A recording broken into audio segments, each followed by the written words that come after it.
Soupçons d'écoute illégale, messages subliminaux, société secrète.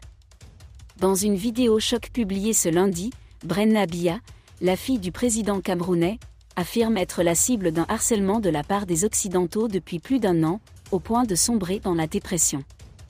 Des révélations pour le moins troublantes. Désolé de vous interrompre, ce rapport peut contenir des commentaires soumis au choix de l'auteur. S'il vous plaît, si vous êtes nouveau sur cette chaîne, veuillez vous abonner et activer la cloche de notification. De cette façon, vous serez averti lorsque nous publierons de nouveaux rapports sur cette même chaîne. Merci. La toile s'enflamme depuis quelques heures autour d'une vidéo pour le moins inquiétante. Lundi 12 février, Brenna Biya, la fille du chef de l'État camerounais Paul Biya, y affirme être victime depuis plus d'un an d'un harcèlement permanent orchestré par des Occidentaux, dont certains agiraient pour le compte de sociétés secrètes. Vivant en Suisse ou en France, Brenna commence son récit glaçant par évoquer la découverte que son téléphone était sur écoute et que des ultrasons étaient émis dans sa chambre d'hôtel. Des ultrasons vecteurs selon elle de messages subliminaux, à teneur haineuse contre elle et sa famille. S'ensuit alors une descente aux enfers, Brenna Biya racontant avoir sombré dans une profonde dépression sous l'effet de ce harcèlement permanent, avec même des pensées suicidaires.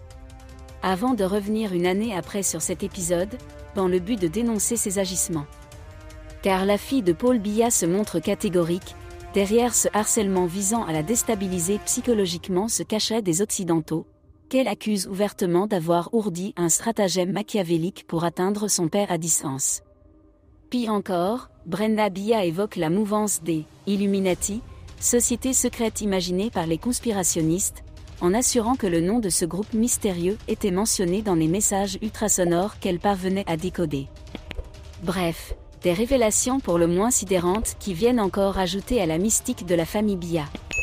Véritable appel au secours d'une fille brisée psychologiquement ou délire paranoïaque? Une chose est sûre, cette vidéo ne devrait laisser personne indifférent. Comme il est de tradition désormais, les grandes célébrations de l'État camerounais sont marquées dans les régions du nord-ouest et du sud-ouest par des attaques des sécessionnistes. Cette année, c'est la ville de Nkamb dans le nord-ouest qui a subi la fureur des terroristes se revendiquant de l'État virtuel d'Ambazonie ce 11 février 2024, jour de célébration de la fête de la jeunesse. Une bombe artisanale a explosé pendant le défilé scolaire et a fait un mort et plusieurs blessés, selon les sources officielles. L'UPC condamne ces attaques barbares, peut-on lire dans un communiqué signé de son secrétaire général.